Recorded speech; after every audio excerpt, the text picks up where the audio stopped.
So the new BeamNG update dropped a couple days ago, which introduced this, as well as this right here. This is the brand new Diana variant, which is supposed to be, I think, the S14. On top of the 200BX refresh, as well as the brand new variant, they added the brand new Pro Drift config, which in my opinion is not that good actually. Now, the trunk before on the lift back used to be a trunk and not a hatch. Now it's a hatch. There is a 200BX variant that is a coupe. Now, the only problem that I have with it is the fact that since the refresh changed almost everything about the car and the file name of it, that means that it Thanos snapped just about every single mod out of existence for this car, including the JBX 100, which I wasn't too happy about. I thought I was gonna have to wait for the mod creator to update the JBX. I was informed by No Name that if you use this mod right here, it adds the pre-facelift 200BX to the game, which allows you to use your mod. So I just wrote down in my notes app some of the notable updates to some vehicles in this new update. The T-Series, they finally re-added the cement mixing mixer config, thankfully, as well as they added a logging config and self-leveling pneumatic air suspension. I do not really know how to use it because I do not use BeamNG as American Truck Simulator. Like, do I look like somebody that would do that?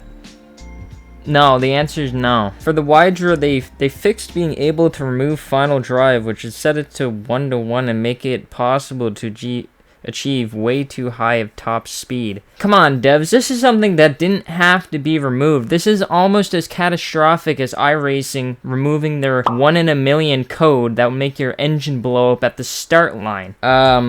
Quote unquote, some new trailers or some shit, I don't know.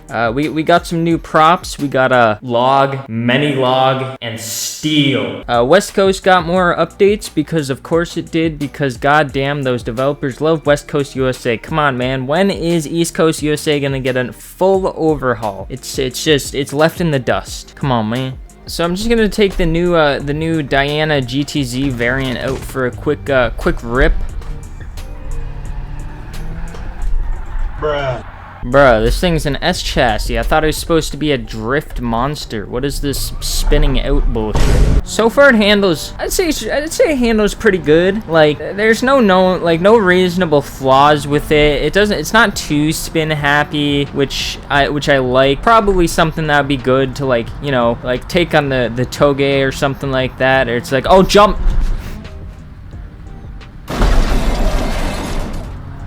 As I was saying, it's probably good to take this on like the Toge or something.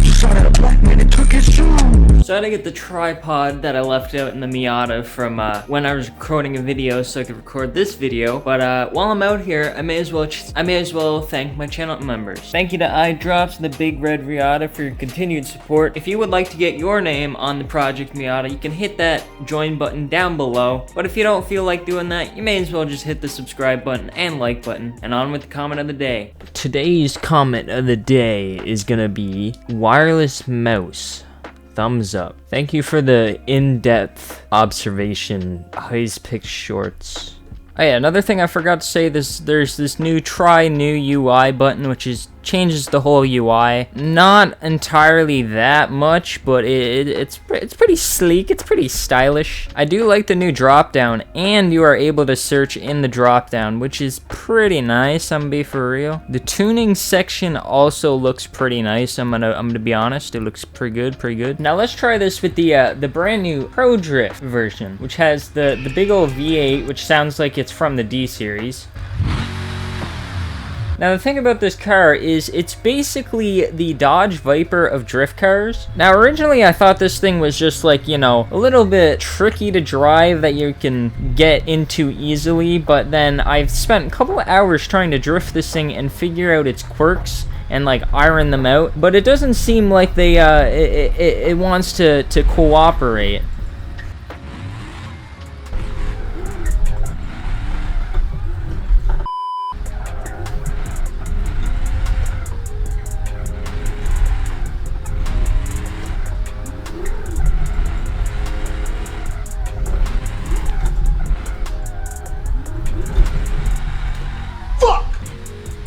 I also just noticed the livery on this side of the car is actually inverted. Yeah, on this side it's completely normal.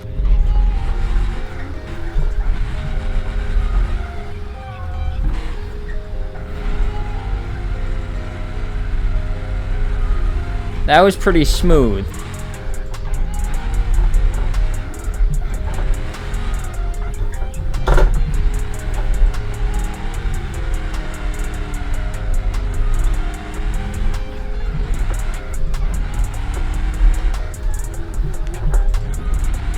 Oh my god, I just linked a transition. That's absolutely crazy.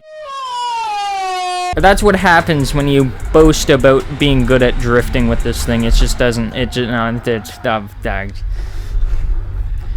like, I want to see an actual, like, this is supposed to be a pro drift car. I want to see an actual Formula Drift pro driver try and drift this car and see what they think about it, because honestly, I don't, like, there's just something off about this car that it's just not that good. Alright, I'm gonna try and explain how to drift this car properly in a short amount of time, because apparently whenever I'm actually recording, I don't know how to shut up and it keeps yapping. So there's two ways of initiating a drift with this thing. The first thing is to do a quick blip of the gas by dumping the clutch. Now I'm talking really quick, because if you give it too much gas, it'll just spin you out. The other way is using the handbrake. I don't think you actually need that much handbrake to get this thing sideways. To actually hold a drift around like a wide corner, honestly 30% throttle is enough to keep this thing sideways. Like, you do not need that much gas to actually keep this thing sideways. To do a transition in this car, what you want to do is, when starting the transition, you want to be completely off of the gas by the point where your car is directly straight with the road that you are on. To save the car from spinning out, what I found is the best thing to do is to just press in the clutch fully. This way the rear tires will stop spinning and you'll be able to get a little bit more grip. Now if you don't press in the clutch, the rear wheels will still have the inertia from the engine spinning and it'll just spin you out. Now if you're under drifting, your best bet is to either use a little bit of handbrake to try and rotate yourself, give it more gas, or just straighten out and try again. I've thought about making a how to drift video before, but I never decided if I actually wanted to do it or not. But if you guys hit that like button and that subscribe button, maybe I'll consider doing it in the future. Also, consider becoming a channel member to support the channel and get your name on the Project Miata. Anyways, that's gonna be all. I'll see you guys in the next video.